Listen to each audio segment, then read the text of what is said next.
All right, everybody, I'm going to do a video here, amp that you don't see very often. I would go as far to say pretty rare, specifically with the remote with it, the MR3 remote. This is the Messenger M4V, and I have not had the lids off of it to personally verify, but one driving 8 1446s should be the configuration. I think they had some with 455s in them as well. Listed as a 800 watt amp. That's what they advertised them for. New was 800 watts PEP, and we're going to see what this thing does today. You can find a lot of information. Some people say they do less. I've seen people say they do 650. Seen some people claim to get 1200 to 1000 watts out of them, but they were advertised as a 800 watt amp, and they were manufactured 1980 to 1989. So all things considered, this one is in what I'd consider pretty dang good shape. Fans could use a cleaning out, run a toothbrush or a brush down through there, but it's in really good shape. The remote's in nice shape, plenty of wire. There's your jack in the back the remote goes into. Nice heavy wire coming out the back. The top of it does have some scuffs on it. If I can flip it up here, you can see a couple scuffs there. I haven't decided whether I want to get rid of this thing or not. I've been looking for one of these for a long time. I like them a lot. Being a 1446 fanatic, the 455s, 454s, I like all those style transistors. And being this thing has a low, medium, and high on it, excellent to drive into something, you know, pretty large, or run it by itself and have a nice running amp. If you want to use the remote, you just leave everything in the off position, and then you can activate the switches. Preamp actually does work. You can hear it brought in more static. Sideband delay works. You can tell the quickness of the relay unkeying. So all that functions. We're just going to hit it with a 35 watt radio, 35, 40 watt radio. That's the max I recommend putting into one of these, because they do have the driver transistor built in, and you're running low drive transistors anyway. So 1446, not a high drive transistor, and you're driving a single 1446 into 8 of them. So I don't know how they've got it padded down, this, that, and the other, whatnot. I'm sure it's padded down to where it won't damage the transistors.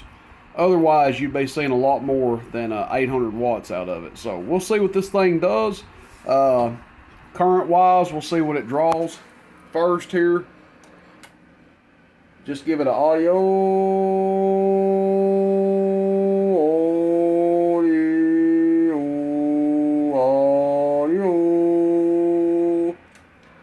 Showing 57 on our power supply, showing 50 right here on the lead. We can switch it, put it on the hot lead. There was a guy the other day that chimed in.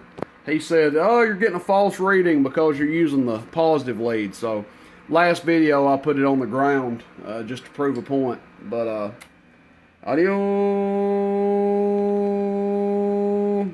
it shows exactly the same either way, on the ground or the hot. So 50 amps there, 55, 56 on the power supply. That is on high. So we'll just come over here to the bird. Average power first. Hello.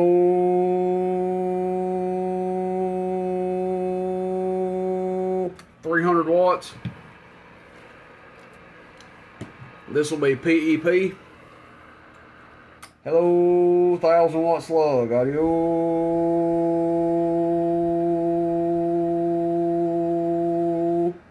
Talking to the mic normal, 1, 2, 3, 4, 5, 6, 7, 8, 9, 10, audio test.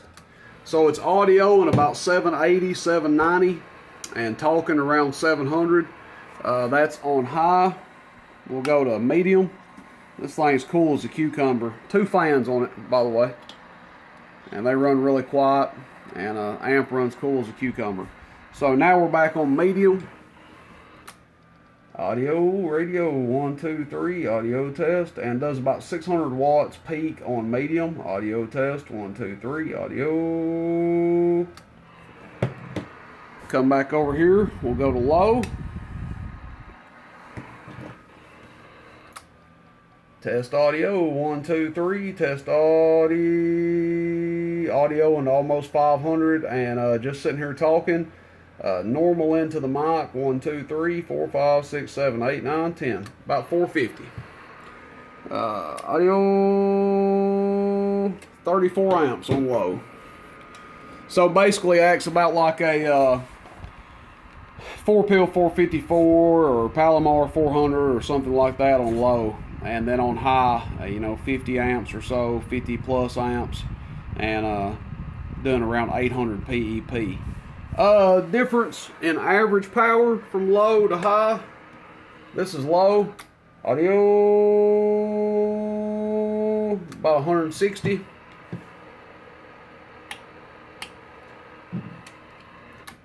Audio, and on high, just a little over 300. So, basically, doubles on high from low. On average power, does 160 on low or so, and then 300, 320 average on high. I've been after one of these for a long time. For one, I want to just do a video documenting one of them. A lot of times I do that, buy stuff just so I can do a video of it and then turn around, flip it, or sell it. Do whatever, run it for a little while, then sell it. But would I sell this one? Yeah, I would probably sell it. I'm not in a hurry to sell it. For what I'm going to ask for it, some people are probably going to say, oh man, you're bonkers. You'll sell a brand new, Fat Boy for same ballpark as that thing. That's true. But a lot of the value in one of these is that they don't make them anymore. It's a unique piece. You also have to know that your driver is built into it, so you don't need an external driver. But, part of the value in these things, like I said, is they don't make them anymore. They're unique. They're hard to find.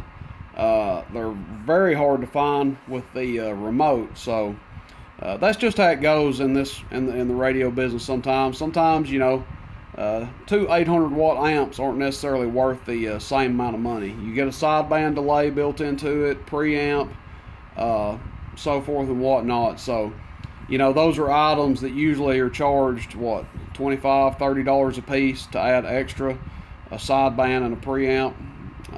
So, take that into consideration. If you're interested in this thing, you can message me, shoot me a text, 423-299-3535.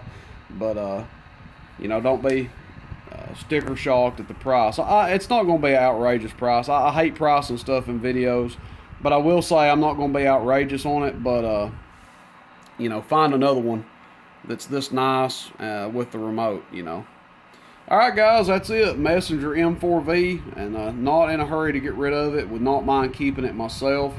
If I keep it myself, I'll pull out my Palomar that's in the truck right now. I'll pull it out and put this bad boy in. Messenger M4V. Hope you guys enjoy the video. Questions, comments, complaints, let me know. Shoot me a text, 423-299-3535, or email roostertn@roostercb.com. You guys have a good day. Enjoy the hobby. See you. Bye.